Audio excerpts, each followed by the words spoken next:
for the hardest-hitting show in talk radio. The true progressive voice since 2012. This is Southpaws.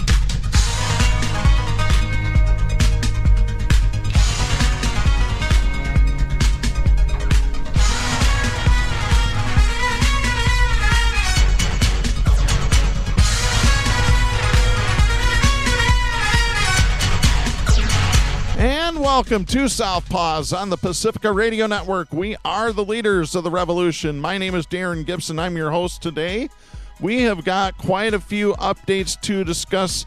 We have updates on the kidnapping plot against Michigan Governor Gretchen Whitmer. Two of the defendants were retried earlier in the week. We have a verdict in that case. We also have an update on abortions in Michigan. An update to a story about South Dakota Governor Kristi Noem. She might be in a little bit of legal trouble. Plus, we've got a lot of election stuff to talk about. Primaries just took place earlier this week in New York, Florida, and in Oklahoma. We have two Hammer Time winners this week, and we've got a great off-the-cuff story that you do not want to miss. So thank you for listening to us. We'll tell you how you can listen to more of us, or I guess more episodes of the show. You can listen to the show anytime at Spreaker, Stitcher, Apple Podcast, or Reason.fm by doing a search for Southpaws. Once you found our logo, you found us. By the way, we're also on Google Podcast, Podcast Addict. We're pretty much anywhere that you can find your podcast, your favorite podcast. We actually prefer that you listen either through Spreaker or Apple. Apple, we can get stats on, same thing with Spreaker. We can get stats on how many people are listening. We actually can get stats on how people are listening and what countries they're listening in. So we've had a worldwide experience with some of this. Not much of a worldwide experience, but we've been doing better than some podcasts. So I'll just take that one as a win. You can always follow us on social media as well by going to facebook.com/Southpaws Radio Show. You can follow us on Twitter at Southpaws Radio. You can follow us on Tumblr at southpawsradioshow.tumblr.com. You can follow us on YouTube by doing a search for Southpaws Radio. And you can become a patron of the show by going to patreon.com/Southpaws Radio. You can always listen to us on Global Community Radio Channel 1 every Saturday night at 11 Eastern. And you can listen to us on great Pacifica stations, including KCEI in Taos, New Mexico, KZGM in Kabul, Missouri, and KEPJ in San Antonio, Texas. So be sure to listen to us on your local Pacifica station. And if your local Pacifica affiliate is not carrying us, please give them a call or write them, ask them to please air our show. The more stations we get on, the better it is. Right now, let's go ahead with our updates. I really was not expecting this verdict, but hey, I'll take it. We'll start out with this story. This is Joey Capoletti and Ed White writing for the Associated Press, along with Rachel Van Gilder writing for Wood Television. This is dated August 23rd out of Grand Rapids. A jury on Tuesday convicted two men of conspiring to kidnap Michigan Governor Gretchen Whitmer in 2020, delivering swift verdicts in a plot that was broken up by the FBI and described as a rallying cry for a U.S. civil war by anti-government extremists. Let me add, they were going to kidnap and murder Governor Gretchen Whitmer, which is something they don't put in these articles. The plot was to kidnap her and kill her. Adam Fox and Barry Croft Jr. were convicted of kidnapping, conspiracy, and conspiracy to use a weapon of mass destruction. Prosecutors said they wanted to blow up a bridge to disrupt police if the abduction could be pulled off at Whitmer's vacation home. Barry Croft Jr., who's 46 from Bear, Delaware, was also convicted of possession of an unregistered destructive device. I didn't know that was a charge, but I guess so. Fox and Croft, who face sentences of up to life in prison. Actually, if it was up to me, they'd get the death penalty. Sorry, folks. Just stared at the jury as the verdicts were read. Defense attorney Christopher Gibbons shook his head while another defense lawyer, Joshua Blanchard, removed his glasses. The jury deliberated for roughly 8 hours over 2 days. Fox's attorney Christopher Gibbons said that during the trial he did not know what outcome to expect. He said, quote, "The jury was very difficult to read throughout the entire process. They kept their game faces on," end of quote.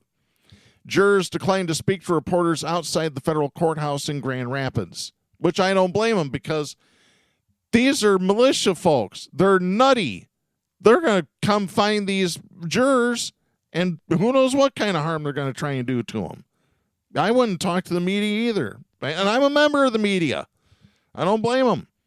Speaking to reporters outside the courthouse, Gibbons said, quote, "My client is disappointed in the verdict. It's been a good fight. We've made it twice in a row. We were hoping for a different outcome today," end of quote.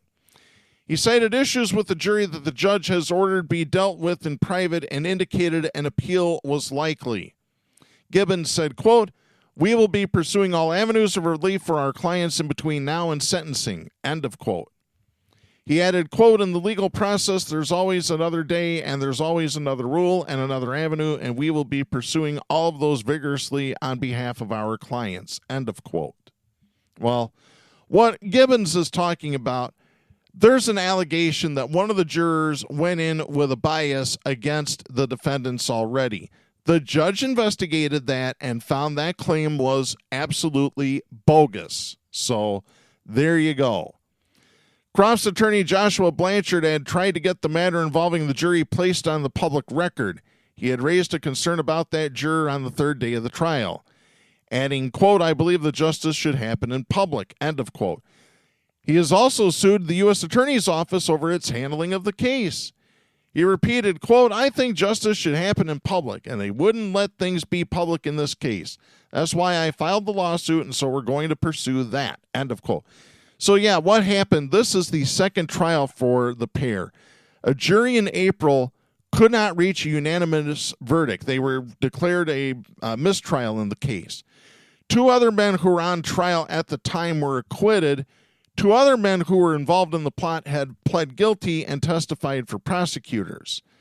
The result was a victory for the government following the shocking mixed outcome in April. Assistant U.S. Attorney Andrew Burge told reporters, quote, "The verdict comes that this plot was very serious and very dangerous. It posed a threat not only to the governor personally and her family, but also to innocent bystanders and the basic social order. No governor, no public official should have to contend with what Governor Whitmer contended with here. All of our elected officials, everyone deserves to be able to live in safety and not in fear," end of quote. Asked by News 8 what made the difference this time, Burge declined to answer. By the way, he did not answer any questions from any of the media that day. So this has gone on for well over a couple of years now, and this is the best verdict that I could hope for. Like I said, what would be better is if instead of life in prison, these guys got the death penalty, because it's treason. Sorry, it is. Here's a statement issued by Michigan Governor Gretchen Whitmer. By the way, the verdict came down on her birthday, so what a great birthday gift for her. Here was the statement that she released. Quote, "I want to thank the prosecutors and law enforcement officials for their hard work and my family, friends, and staff for their support.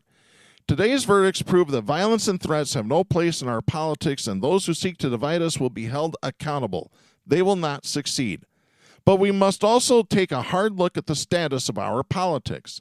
Plots against public officials and threats to the FBI are a disturbing extension of radicalized domestic terrorism that festers in our nation, threatening the very foundation of our republic. I ran for office because I love my fellow Michiganders and my home state with all my heart. I always will. I will not let extremists get in the way of the work we do. They will never break my unwavering faith in the goodness and decency of our people. I will stay focused on getting things done for the people of Michigan." End of quote. What she doesn't say is that the radicalized domestic terrorism is from conservatives. Evil, violent, conservative traitors. This violence is ginned up by Donald Trump, and it has been ever since he ran for president. I could shoot somebody in the middle of Fifth Avenue and my ratings would go up. Oh, punch that guy. I'll pay for your attorney. I tell you what, if you don't believe Trump has stoked this, you really need to listen to all the quotes of violence that he has said over the years. I mean, really, that's the only thing that he tells the truth about. Because everything else is a lie. You know, I've said before on the show, I wouldn't trust anything Trump said, even if his tongue was notarized. So there you go. Governor Whitmer had previously blamed Donald Trump for stoking mistrust and fomenting anger over coronavirus restrictions and refusing to condemn hate groups and right-wing extremists like those charged in the plot. It says, then President Trump, we do not refer to him on this show as former president because he's an asshole. That's why. We don't acknowledge people like that unless we're going to criticize them, which we do a lot. On August 6th, 3 days before jury selection, Trump told conservative activists that the kidnapping plan was a fake deal. No, you orange baboon, you're a fake deal. Fake billionaire. You have to get your money from Russia. You have to sell secrets to Saudi Arabia and Russia, allegedly. I swear to God. Yeah, like I said, the verdict came down on Whitmer's 51st birthday, so happy birthday. So, yeah, we've talked about this on the show before, so we're going to skip most of the rest of this article here. Like I said, this is great news. This should be a warning to every single right-wing terrorist, evil, violent, conservative, traitor terrorist that's out there, especially you militia nut jobs. You don't get away with this stuff. You're going to be found out. Knock it off. Better ways to handle things. Like, first of all, educating yourself. Pick up a book and read. Oh, wait, you can't do that in Oklahoma. We'll talk about that a little bit later in our Hammer Time segment. Right now, let's go on to our next update from a story we have talked about. This is Rachel Van Gilder, again writing for Wood Television. This is dated August 19th out of Pontiac, Michigan. We recorded a little early last week, and we're actually recording on August 25th, 2022, this time around. So we missed this story last week. A judge has issued a preliminary injunction preventing county prosecutors from pursuing abortion cases, continuing a halt on enforcement as courts consider challenges to Michigan's ban or until Michigan voters decide to ensure abortion rights. Oakland County Circuit Judge Jacob James Cunningham said on Friday, quote, criminalization of our professionals for treating the women seeking appropriate, safe, constitutionally protected medical care is an irreparable danger to our society at large. By not issuing an injunction today, the court would send the healthcare system into crisis, the extreme cost of which would then be put on the women of our great state. End of quote. He cited a likelihood that the state's law would not hold up to judicial review. Reading from prepared comments, Cunningham said, quote, as currently applied, the court finds the statute dangerous and chilling to our state's population of childbearing people and the medical professionals who care for them. The harm to the body of women and people capable of pregnancy in not issuing the injunction cannot be more real, clear, present, or dangerous to the court. Women and all persons capable of carrying children not having the ability and freedom to consult with their medical professionals without fear of prosecution puts the government into the patient examining room. It is clear to the court only one group is harmed by this statute: women and people capable of carrying children. End of quote. What he means is cisgendered women who are now trans men. Because if you haven't had gender reassignment surgery, and that'll be another thing that we talk about in just a little bit here, you're still physiologically a female. You still have that plumbing and all that. And if you think that trans folks don't get raped, you better think again, because they do. And the numbers are absolutely staggering. They're depressing is what it is. All rape is men wanting control over women. That's all it is. And that's what men want to do, especially conservative men. That's what they want to do. They want to control women's movement. You know, it's been less than 50 years that women have been able to open a checking account in their own name. It's been less than 50 years that women have been able to obtain a credit card in their own name. I mean, this is Neanderthal stuff that most people look back on and say, well, this never happened in my time. But if you're over 50 or you read history, you pick up a book and read and comprehend and retain that knowledge, you know this is all relatively new. 50 years is nothing in the grand scheme of time. It really isn't. Let me continue the story here. He said county prosecutors will not suffer any harm by not being able to charge abortion cases, which they haven't been able to do for about the last 50 years. He also noted that even if the ban is upheld, prosecutors have 6 years to file charges before the statute of limitations kicks in. Cunningham said, quote, "The court suggests the county prosecutors focus their attention and resources in the meantime to investigation and prosecution of criminal sexual conduct, homicide, arson, child and elder abuse, animal cruelty, and other violent and horrific crimes." End of quote. Good on this judge. I love it. The judge also pointed out the voters may soon decide on ballot questions that would enshrine abortion rights in the Michigan Constitution. Citing that possible vote on November 8th that may make the case irrelevant, he set the next step in the proceedings, a pretrial conference for November 21st. He said, quote, "This court finds it is overwhelmingly in the public's interest to let the people of the great state of Michigan decide the matter at the ballot box, assuming the constitutional amendment initiative is on the ballot." End of quote. And I believe they're going to have to make a decision by the end of this month whether that's going to be put on the ballot or not. So keep your fingers crossed. I want to vote on this. Michigan wants to vote on this. And they will overwhelmingly vote in favor of enshrining abortion rights into the Constitution and get rid of the 1931 law. We have an update to another story that we talked about just a few weeks ago. We had mentioned a conservative group called Libs of TikTok. This group posts photos and videos of things that they claim that liberals are in favor of that conservatives get angry about. Libs of TikTok recently came into prominence on this show because they were the catalyst for Florida Governor Ron DeSantis to file a complaint against a bar in Miami because there's video posted by this Libs of TikTok group of a drag show inside of this bar with children present.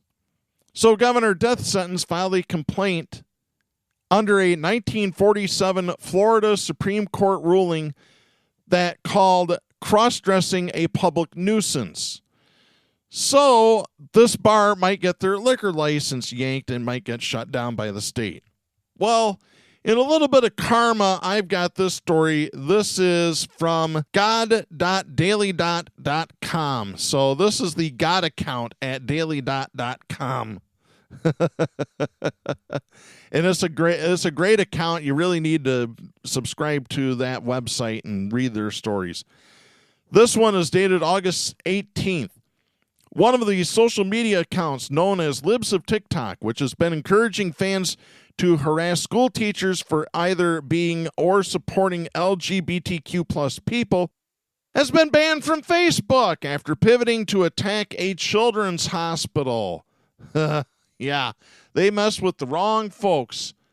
The owner of these accounts, Chaya Rashik, said late Wednesday that the Facebook page has been suspended, claimed that no reason was given, and that the platform's decision was for good, suggesting that this is a permanent ban. Perhaps doctors who treat sick kids can breathe a bit easier, although Rashik's hate campaign is still active on Twitter, Instagram, and no fewer than 4 right-wing Twitter clones.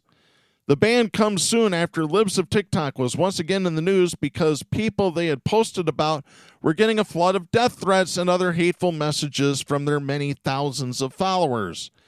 Previously, Rashik's accounts had been primarily targeting public school teachers, making up lies or at least heavily twisting the truth about them to encourage followers to spam schools with hate until the teacher was fired or quit out of fear. They've now taken to targeting more than just the people who educate and basically raise our kids. They're going after those who work to keep them alive. After posting false claims suggesting that the Boston Children's Hospital performs gender-affirming surgery on young children, doctors working at a charitable hospital for kids were overwhelmed with threats. As per usual for libs of TikTok, multiple credible fact-checking organizations debunking the claims did not stop them. On sites like Gab, far-right individuals have been widely posting messages calling for the deaths of the people working at the hospital and anyone like them. One Gab post read, quote, "Demons like this do not deserve to breathe. Crimes against humanity equals death," end of quote. The hospital itself confirmed that while it does offer gender-affirming care for children and related surgeries for adults, said surgeries are adult only. The Boston's Children's Hospital website in plain text reads, quote, "All genital surgeries are only performed on patients age 18 and older," end of quote. Reichik has refused to post any kind of correction or retraction, not that doing so would erase the harm already done, and has moved on to targeting more children's hospitals. Their most recent tweet, as of this article's publishing, names the Oregon Children's Hospital, once again claiming that puberty blockers are chemical castration, in quotes, which has been proven time and time again to be utterly false. They don't care. No, they don't care. They want to lie. They're like Trump. They want to lie and get away with lying. The evidence for the Oregon Children's Hospital claim was screenshots from a Daily Wire article written by self-described theocratic fascist Matt Walsh. Yeah, Daily Wire, there's another bunch of fruits and nuts over there. Libs of TikTok has been banned from Instagram in the past, though that one was clearly temporary. Their Facebook account is currently still available to view, but reportedly locked. And recent tweets by Reichik expressed her hope that the suspension was an error that will soon be corrected. Twitter itself has danced around the issue of this dangerous account known for spreading lies to create hate mobs, just like someone else we know who was banned from Twitter for many months now, of course, Donald Trump. And let's get on to our next update. This is Stephen Groves writing for the Associated Press. This is dated August 22nd out of Sioux Falls, South Dakota. A South Dakota ethics board on Monday said it found sufficient information that Governor Kristi Noem may have engaged in misconduct when she intervened in her daughter's application for a real estate appraiser license, and it referred a separate complaint over her state airplane use to the state's attorney general for investigation. So she's in trouble for two things, not just one. The three retired judges on the Government Accountability Board determined that appropriate action could be taken against Noem for her role in her daughter's appraiser licensure, though it didn't specify the action. The board's moves potentially escalate the ramifications of investigations into Noem. The Republican governor faces re-election this year and has also positioned herself as an aspirant to the White House in 2024. Oh, God forbid that she gets into the White House. Man, I don't know who's worse, her or Trump, or death sentence. They're all pretty bad. Call them the triumvirate of evil. She is under scrutiny from the board after Jason Ravensburg, the state's former Republican attorney general, filed complaints that stemmed from media reports on Noem's actions in office. She has denied any wrongdoing. Of course she did. They all deny it. Oh, I never did anything like that. That's just all fake news. Yeah, really. Yep, it's all fake, folks. Nothing to see here. Don't look at that man behind the curtain. After meeting in a closed-door session for 1 hour Monday, the board voted unanimously to invoke procedures that allow for a contested case hearing to give Noem a chance to publicly defend herself against allegations of misconduct related to conflicts of interest and malfeasance.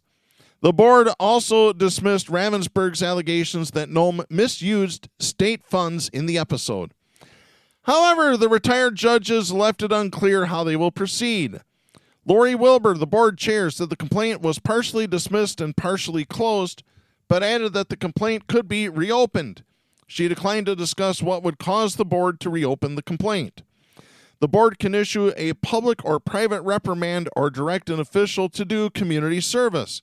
It can also make recommendations to the governor, though that option seems unlikely since the complaints are leveled against Governor Noem. That's like having the inmates run the asylum, right? The Associated Press first reported that the governor took a hands-on role in a state agency soon after it had moved to deny her daughter's application for an appraiser license in 2020. Noem had called a meeting with her daughter, the labor secretary, and the then director of the appraiser certification program, where a plan was discussed to give the governor's daughter, Cassidy Peters, another chance to show she can meet federal standards in her appraiser work. The complaints are proving to be the first major test of the board, which was launched in 2017 in response to several scandals in state government. It has never taken public action against a state official. Noem later Monday struck back at the board of retired judges. A spokesman for her campaign, Ian Fury, said that the board's actions, quote, did not follow state law or precedent. They have yet to point to one single statute the governor has violated in either of these complaints, end of quote. It doesn't need to be a statute, Mr. Fury. What a great name. Because all conservatives are full of fury. They're evil, violent conservative traitors. The retired judges also referred a complaint that Noem flew on state-owned airplanes to political events to the state attorney general's office for further investigation. That puts the investigation under the oversight of the interim attorney general, Mark Vargo, who was appointed by Noem. When asked whether he would recuse himself from the investigation, Vargo said in a statement, quote, based on the fact that this just happened, no decision has been made, end of quote. In an earlier statement, he said, quote, we will be diligent in our duty and thoroughly investigate the complaint that the Government Accountability Board has presented to the Attorney General's office. The investigation, as with all other investigations, will remain confidential, as does the complaint that has been presented to us. We have no other comment at this time, end of quote. The board handled the complaints only by case number and did not refer to Noem directly in either case. Ravensburg provided the case numbers to the Associated Press. Good for him. You have to shine the light of truth on these cockroaches like Noem and all these other evil politicians, the evil, violent conservative traitors. In a statement, Ravensburg said, quote, knowing what I know as the complainant, Governor Noem should be fully investigated for her abuse of power in getting her daughter an appraiser license, and Governor Noem should be prosecuted for her criminal use of state resources for personal gain, end of quote. The board plans to publicly release the complaint over the appraiser license for Noem after redacting some sections. It did not give a date for when that will happen. Noem and Ravensburg have become political enemies since he fatally struck a pedestrian in 2020. Oh yeah, I forgot about that. Noem pushed hard for him to be removed from office, and the state Senate convicted him on impeachment charges and removed him as Attorney General. He has continued to press the complaints as a private citizen. Fury, Noem's spokesman, charged that Ravensburg's complaints, quote, are all political and filed by a disgraced former attorney general who literally killed a man, lied about it, and tried to cover it up. Governor Noem was the first to call him out for this, and he filed these complaints in retaliation, end of quote. Well, once again, 11th commandment broken, thou shalt never speak ill of another Republican. I love it when that happens. He also repeated Noem's defense that she followed the law in handling her daughter's licensure and that Peters received no special treatment. Really? Yeah. Noem's office has said the plan for Peters to get another chance was already in the works before the meeting, but the agency's director, Sherry Bren, told a legislative committee last year that she felt intimidated during the meeting at the governor's mansion where Peters' unsuccessful application was discussed in detail. A Republican-controlled legislative committee that probed the episode concluded that Peters received special treatment. Bren was also pressured to retire later in 2020 and eventually received a $200,000 settlement to withdraw an age discrimination complaint. The former Attorney General's other complaint was sparked after online news website Raw Story found that Noem in 2019 used a state airplane to travel to events hosted by political organizations such as the National Rifle Association and the Republican Jewish Coalition, even though South Dakota law bars state airplanes from being used for anything other than state business. Noem has said she was traveling to the events as an ambassador for the state. Yep, she really believes that. Yeah. So there you go. There's our updates on our previous stories that we have covered over the last year or so, last couple of years. All right, let's go on to talk about the primary elections that took place on Tuesday in New York, Florida, and Oklahoma. Got a couple of stories. The first one is Sahil Kapoor and Alan Smith writing for NBC News, and this is dated August 24th. A series of contests Tuesday in New York and Florida provided valuable clues about the 2022 midterm election landscape. They also crystallized which prominent Democrats are poised to return to Congress and presented a clash between Republican establishment figures and the party's far-right rabble-rousers. Here are 6 takeaways from Tuesday's primaries and elections. Abortion message galvanizes Democrats. Pat Ryan's stunning victory in a bellwether House special election shines a light on the Democrats' ability to weaponize abortion rights to turn out voters. It was the biggest test of the political salience of the issue since Republican-appointed justices on the Supreme Court overturned Roe v. Wade in June, allowing state legislators to outlaw abortion. Ryan put the issue front and center in the Purple District, connecting it to a larger battle for freedom in the United States. We mean actual freedom. We don't mean free dumb. You're free to be dumb. The message proved to be powerful. Republican candidate Mark Molinaro unsuccessfully sought to neutralize the issue and make the election a referendum on one-party Democratic rule, inflation, and crime, a cocktail of messages the GOP is relying on this fall. In a year many Republicans have predicted will deliver a red wave, Ryan was outperforming President Joe Biden's narrow victory margin in 2022 with 99% of the vote counted. The district has closely reflected the national mood, and after the result was projected, Democratic Congressional Campaign Committee Chair Sean Patrick Maloney painted the fall of Roe as the cataclysmic event that'll keep Democrats in charge of the House, despite the historical midterm trend of the president's party losing seats. The second takeaway, New York redistricting chaos sinks prominent Democrats. New York's scrambled congressional map pitted numerous Democrats against each other.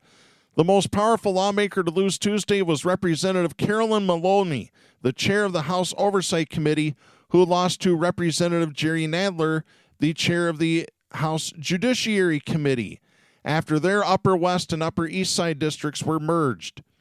In addition, first-time Representative Mondaire Jones's hopes of staying in Congress were rapidly fading as he trailed 2 rivals in a crowded primary for New York's redrawn 10th Congressional District as of midday Wednesday.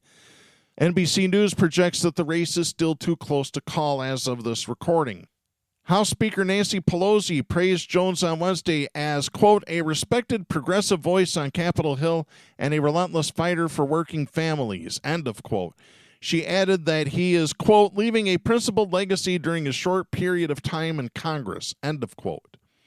Apart from them, other New York Democrats held off primary challengers and advanced to the general election, including Representatives Sean Patrick Maloney and Jamal Bowman.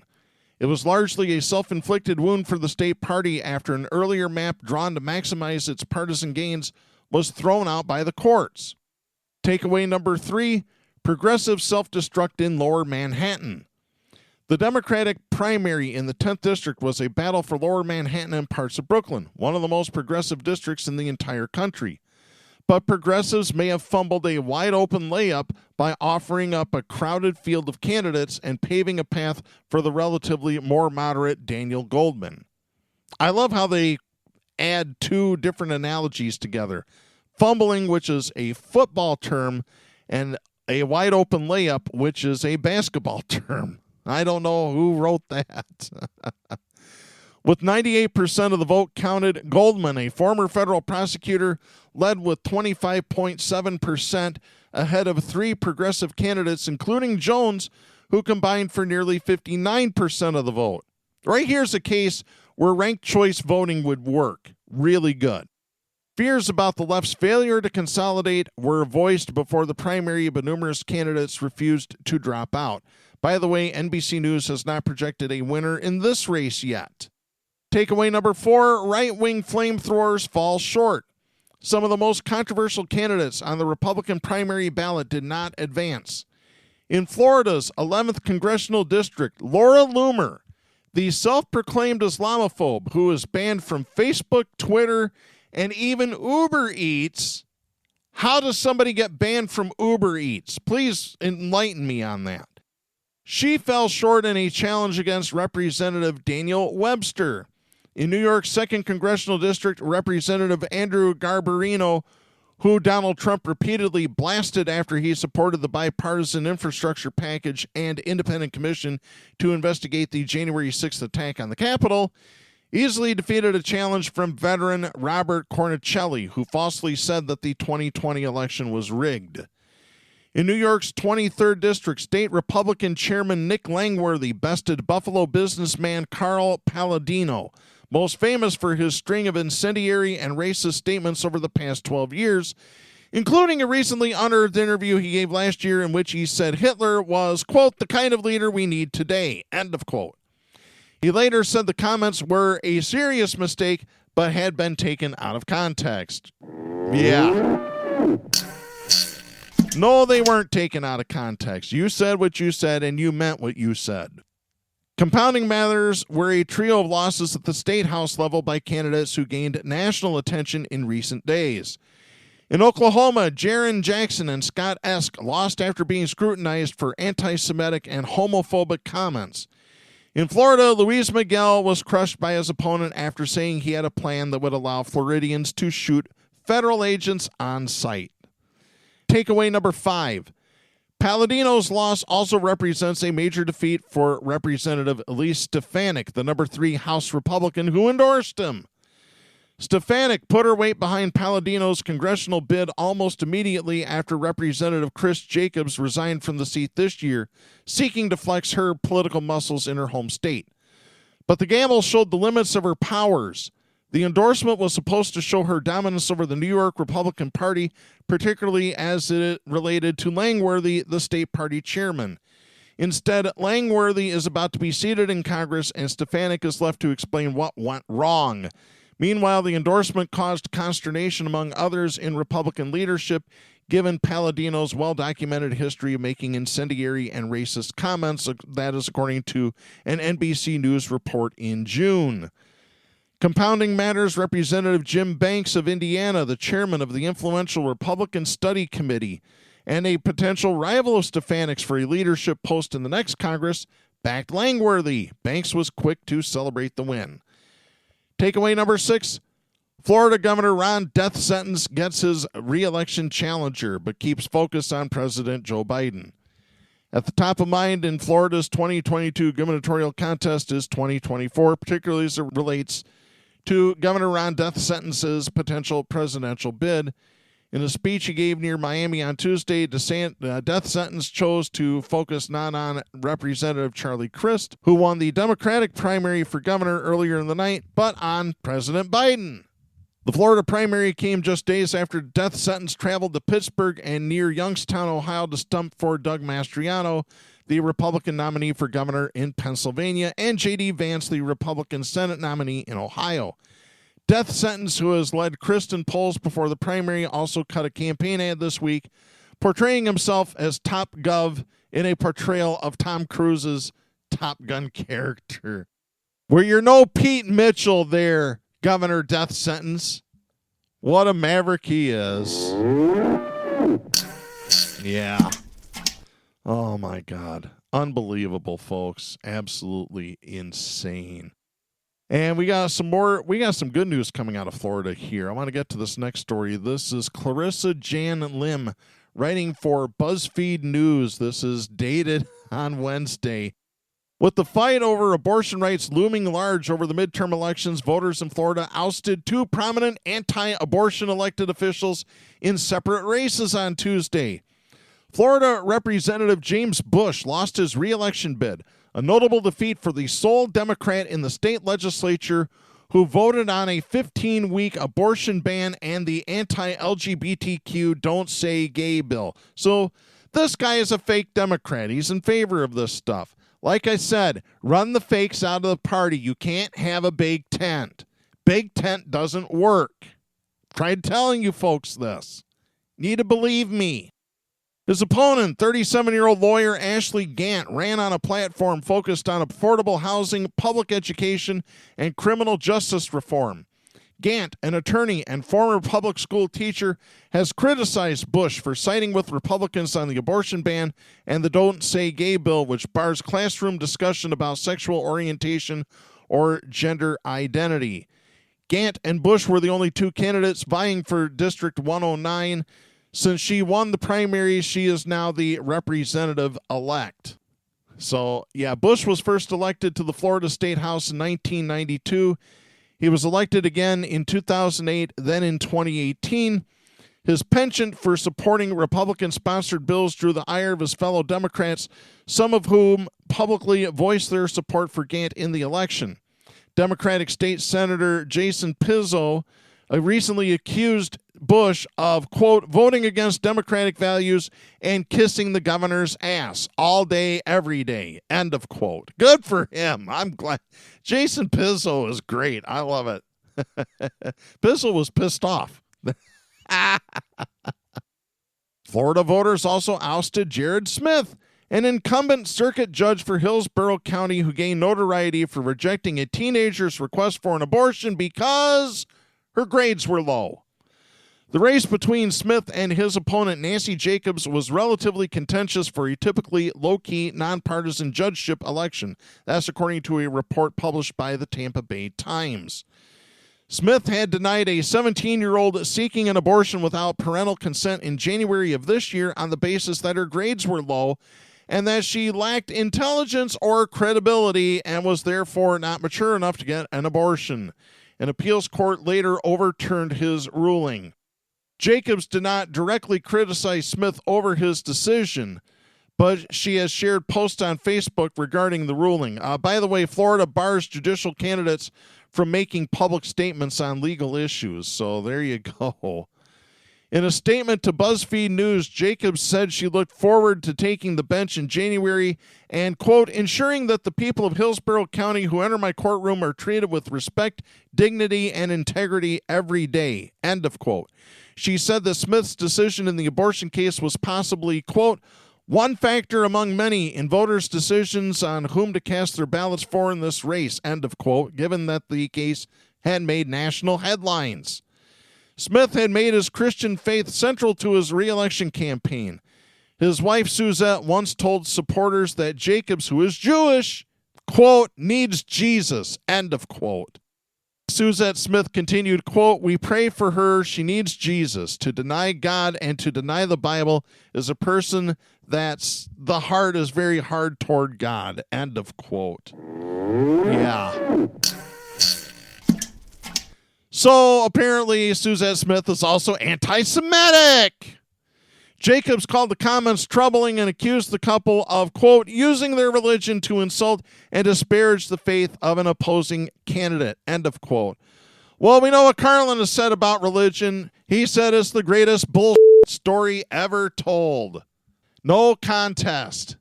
Florida is set up for a riveting general election in November with abortion rights expected to be a central issue in races all the way up to the gubernatorial election. As we mentioned, Charlie Crist won the Democratic primary on Tuesday. He will face governor death sentence. So there you go.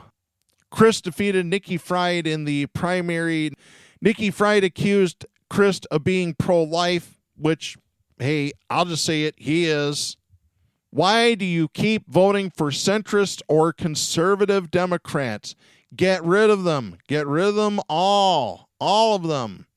Like I said, what needs to be done across this country is what Alaska's doing, ranked choice voting. And there's a great article. We're not going to have time to get to it, but Yahoo News has a great article. We have it linked on our official Facebook page. Go to facebook.com/Southpaws Radio Show. It's an article by John Ward, the chief national correspondent for Yahoo News. The headline is, Murkowski's primary win spurs interest in election reforms as well as criticism. So they are doing ranked choice voting in Alaska. They want to do it in Nevada, but guess who's fighting them on it? You'll be surprised. It's the Democrats that's fighting it in Nevada. The thing is that both the Republicans and the Democrats don't want things to change in voting. Why? Because they have the monopoly on everything. If you open it up to everybody else, then they're going to lose their monopoly. And how can they keep control over everybody if they don't have the monopoly going? It's just absolutely unreal. People need to look into this deeply. Well, I'll tell you what, let's go on to our next segment here. But in order to do that, we need the appropriate music. Stop. Hammer time. Oh, yeah, it's hammer time. It is time to drop the hammer on the douchebag of the week. We've got 2 winners for you this week, so anytime that there's 2 winners, we got to have Wade Garrett chime in. The double douche. Who is that guy? Gentlemen, Wade Garrett. Holy sh**. Exactly right. So Wade Garrett serves up 2 winners. Winner number 1 this week, Michigan Republican gubernatorial candidate Tudor Dixon. This is Yelena Zenova writing for Business Insider. This is dated August 20th. Michigan's Republican nominee for governor said in an interview that she believes there's a bond that can form between a rape victim and a child born from sexual assault if forced to go through with the pregnancy. Don't take my word for it. Don't take Yelena's word for it. Just listen to the clip yourself. This is from the WJBK television program called Let It Rip. Here's Roop Raj, the anchor at WJBK, asking Tudor Dixon about a 14-year-old rape victim and abortion. Take a good listen. What about rape and incest? And well, let's go back to that question that was asked of you in that ad when you were cut off with that audio, and you were asked, what about someone who was raped by somebody who was, 14 years old as a victim? Why not allow that person to have an abortion?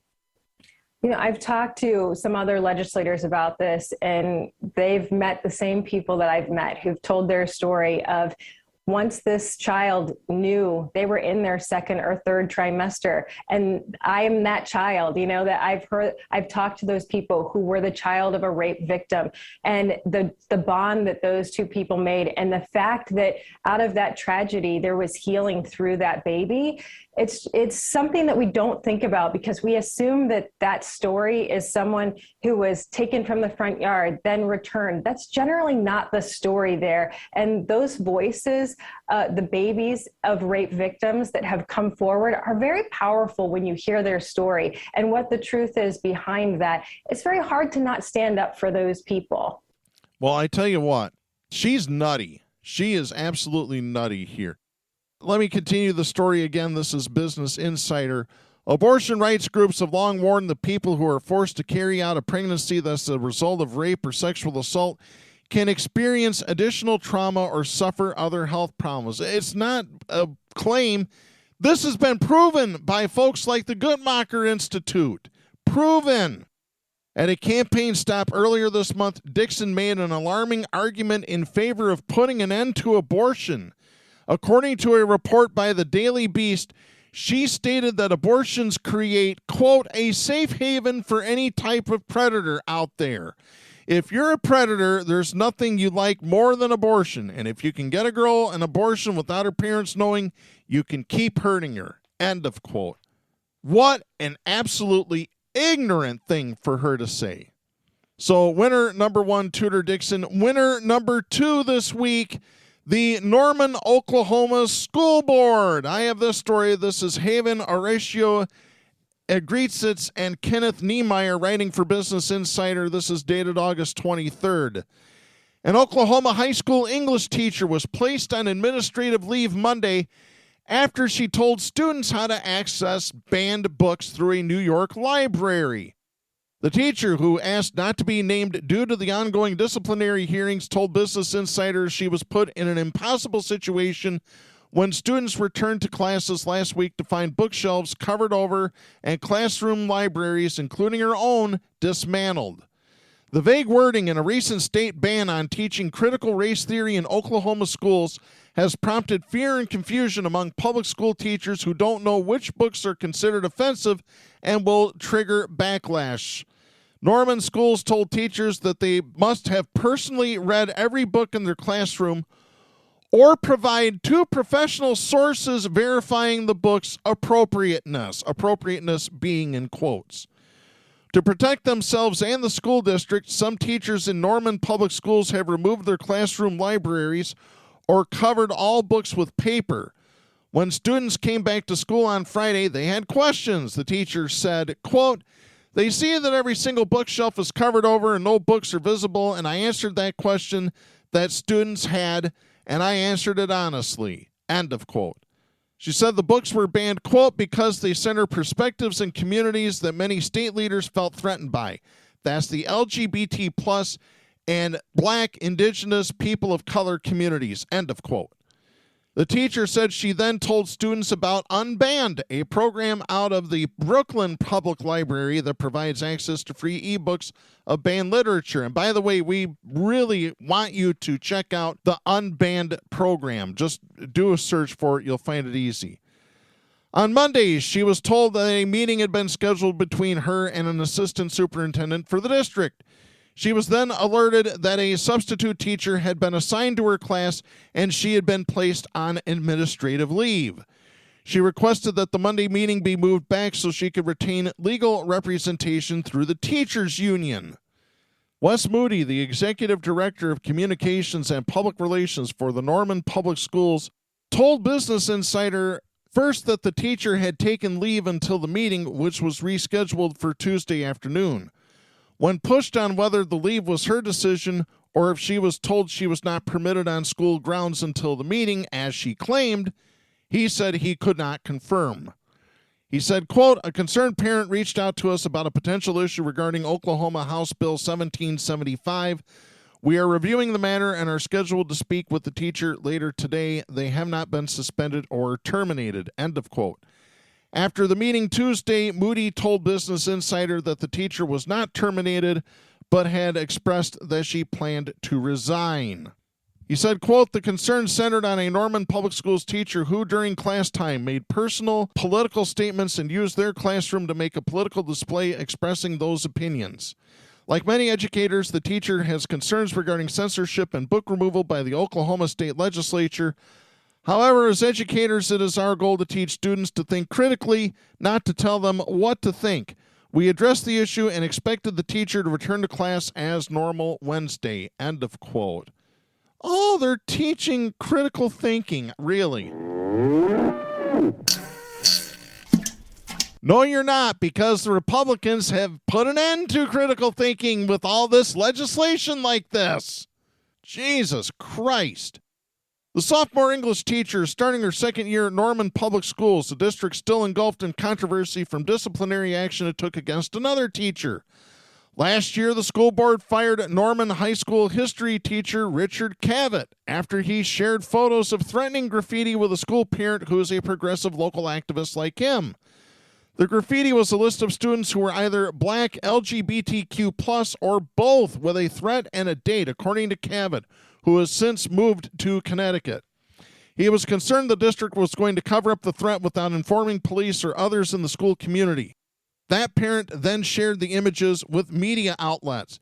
Yeah, because the school was going to cover it up.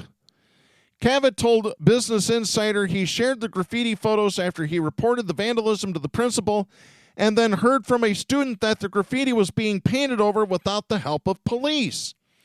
The school also painted over the graffiti before school resource officers looked at it. That is according to the Norman transcript. Cavit's lawyer told the school board he was worried administrators wouldn't take action and feared for the lives of teachers and students. Cavit told Business Insider Tuesday, quote, I thought, oh, this is another case of Norman Public Schools trying to cover things up, so I sent it to the media, and they fired me for violating privacy laws. The superintendent of Norman Public Schools is dangerous, end of quote. Well, he's right. He is absolutely right about that. By the way, the English teacher said that what's happening in Norman Public Schools extends beyond Oklahoma as states around the country limit which ideas can be taught in classrooms. She said, quote, this is how it starts. First they come for the books, then they burn them. When we are regulating what information people have access to, that becomes a problem quickly. I can't think of a time in history where the people doing the book banning are remembered as the good guys. End of quote. She's got that right. Unbelievable. So to the Norman Public School District and to Tudor Dixon, we have this message for you. Don't be a douchebag. Yeah, you got that right. Boy, I would fear for any student living in Oklahoma right now. Can't learn, can't read anything. It's just crazy. But Republicans are doing that all over the country. In Sarasota, Florida, they got rid of the liberals off the board. The school board is now run by conservatives because Governor Death Sentence stuck his nose in where it didn't belong. Unbelievable. And since we've been so serious, let's end things with something a little lighter. This is off the cuff this week.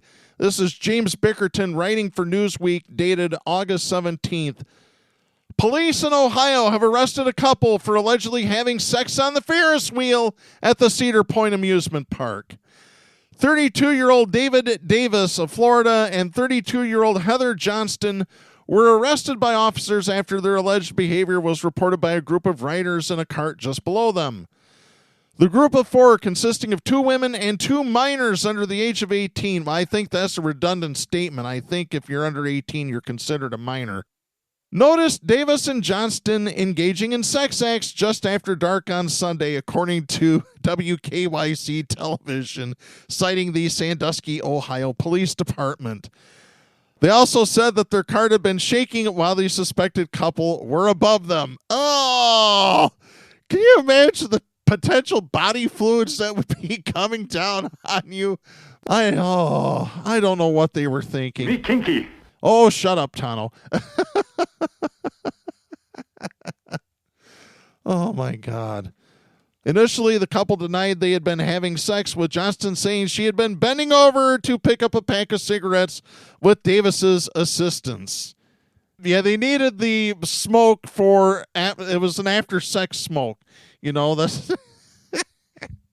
Oh, I'm just picking up a pack of cigarettes. That's not how it works. That's not how any of this works. Police said they later admitted they were having sex on the ride and they were taken to the Erie County Jail. They both have been charged with first-degree misdemeanors. They face higher charges due to the fact that they were seen by minors. If convicted, they could face up to 180 days in jail. Oh, my God. That is just... Don't do this stuff, folks. You know, 6 months for 6 minutes worth of action really isn't worth it at this point. Oh, God. Unbelievable here. Oh, I wonder who got the better ride. Oh, jeez. All right, I got to stop there before we get in big trouble, folks. We are out of time for this week. We will be back next week. I'm Darren Gibson.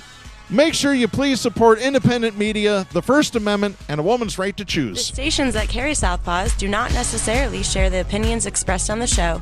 Southpaws is protected by the First Amendment to the U.S. Constitution and is copyrighted by Big D Entertainment. All rights reserved.